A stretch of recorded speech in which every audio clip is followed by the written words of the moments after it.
Salut à tous et bienvenue dans cette formation pour les débutants en trading forex. Dans cette vidéo, on va parler de la tendance et comment l'identifier dans un graphique.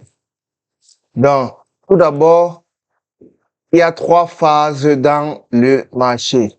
Il y a la tendance haussière, tendance baissière et la tendance et la consolidation. La tendance haussière, ça ressemble à quelque chose comme ça.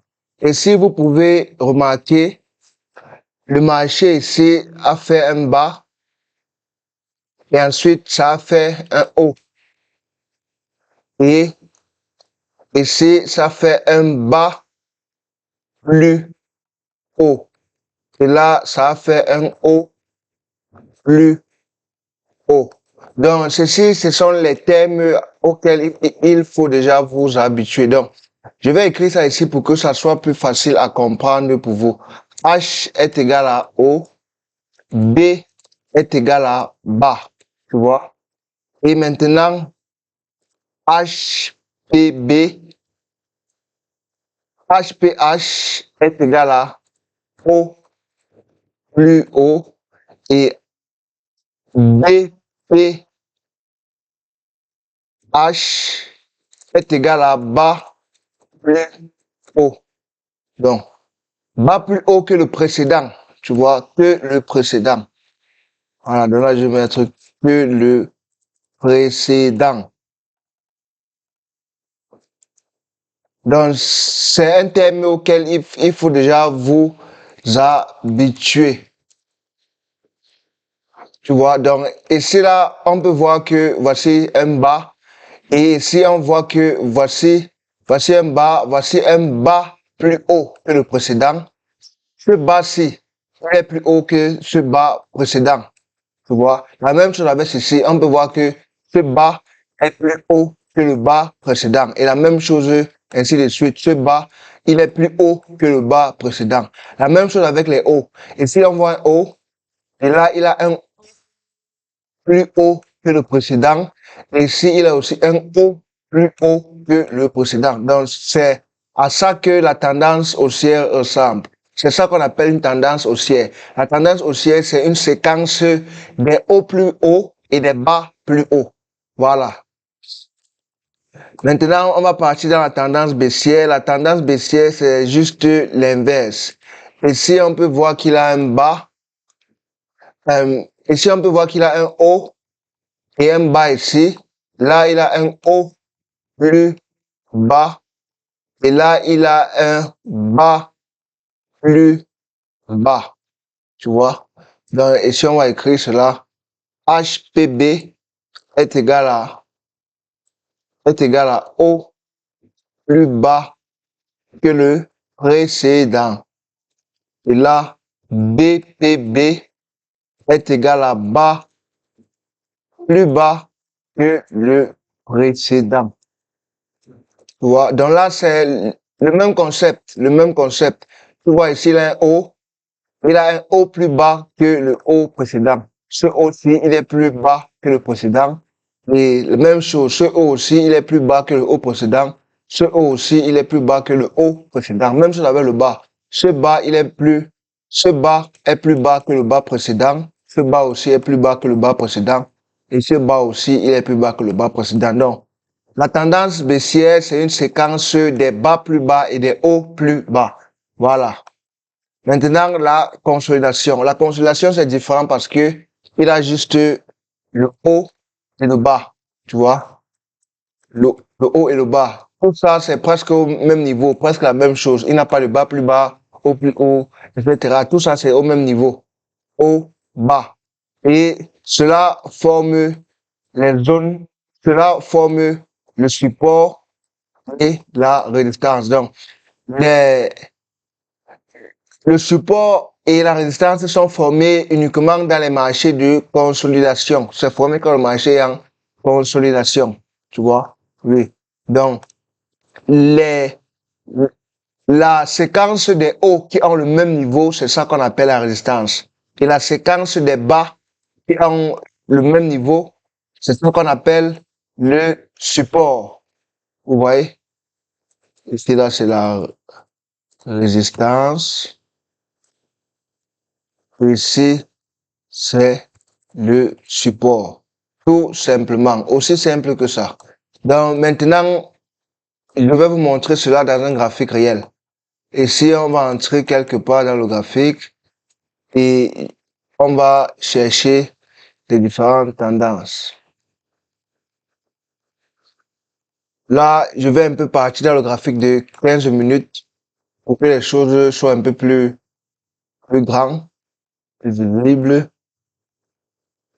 Et vous savez, dans le marché, vous savez, dans l'exemple que je vous ai montré là, c'était l'exemple parfait.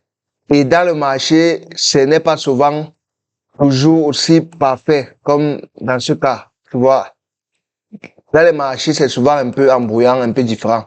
Tu vois, donc c'est pour ça qu'il fait beaucoup de pratique. Tu vois. Donc, ici, là, c'est un exemple de consolidation. Ça, c'est un exemple d'un marché qui est en consolidation. Ceci, c'est un marché qui est en consolidation. Tu vois, là, on peut clairement voir que le marché fait des hauts, des bas. Ici, on voit le haut. Ici, on voit le bas. Et là, on voit que ils ont tous presque le même prix. Tu vois ce bas-ci, comme on peut voir ici, on peut voir que voici un bas, voici encore le bas, c'est presque dans le même prix. Tout ça, c'est la même chose. Voici le haut, voici encore un autre haut. Tu vois que tout ça, c'est presque dans la même zone.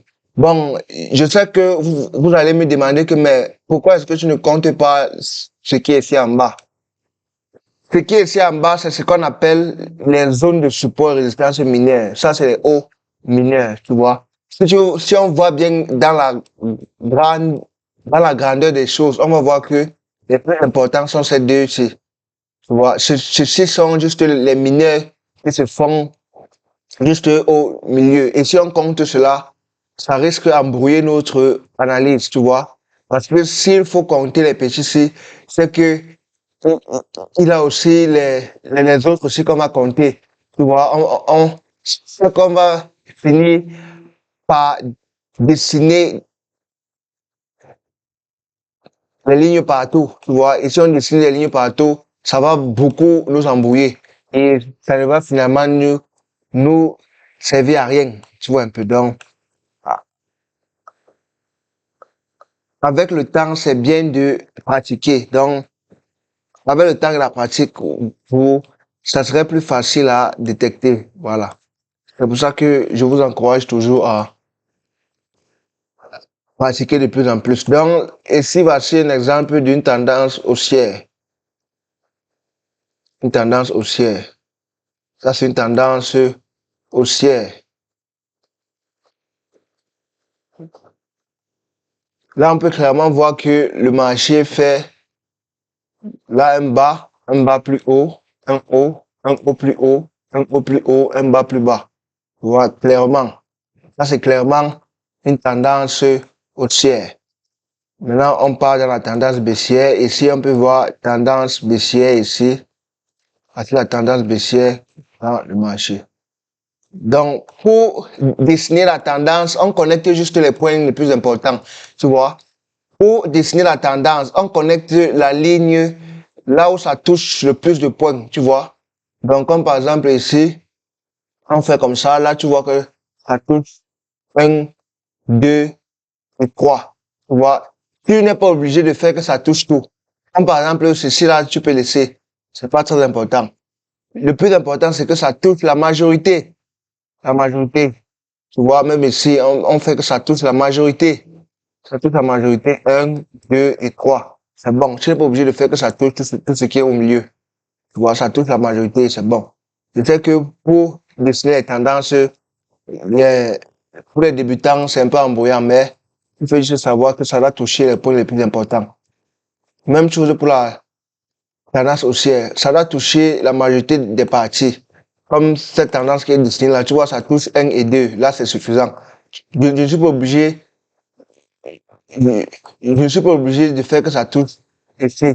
Tu vois, que ça touche là, ça devient un peu bizarre. Mais quand on voit comme ça, on voit que ça touche le plus important. Même ici, ça touche, il y a deux. Tu vois, tu es obligé de faire que ça touche pour les trois. Si ça touche, il y a deux plus importants. Là, c'est bon. Tu vois, de là, on va sur la tendance baissière, là où on était. Vous voyez un haut plus bas, un haut plus bas et un haut plus bas.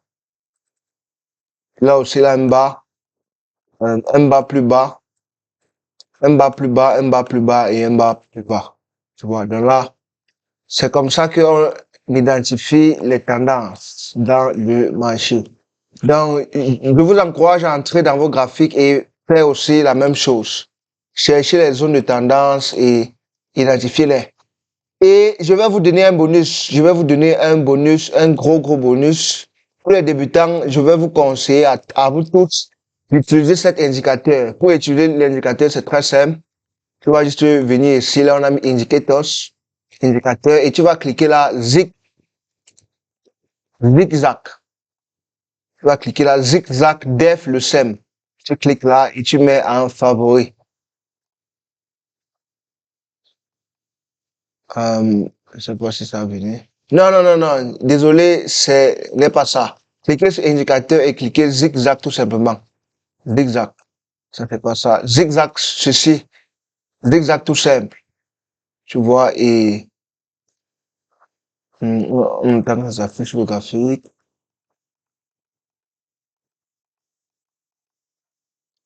Pourquoi cet indicateur-là, ça prend le temps comme ça? Normalement, ça devait s'afficher directement.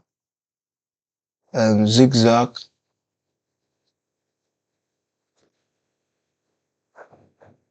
C'est en train de charger.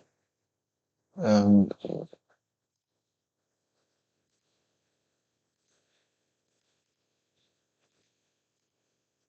donc, pour les débutants, je veux fortement vous conseiller cet indicateur que l'on appelle zigzag.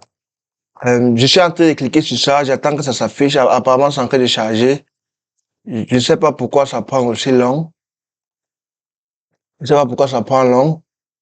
Je vais encore essayer zigzag.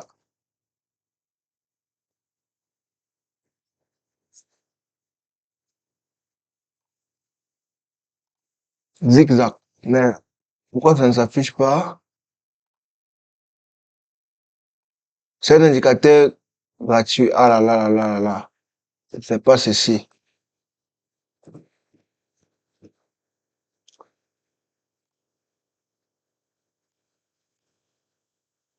Non, c'est pas ceci.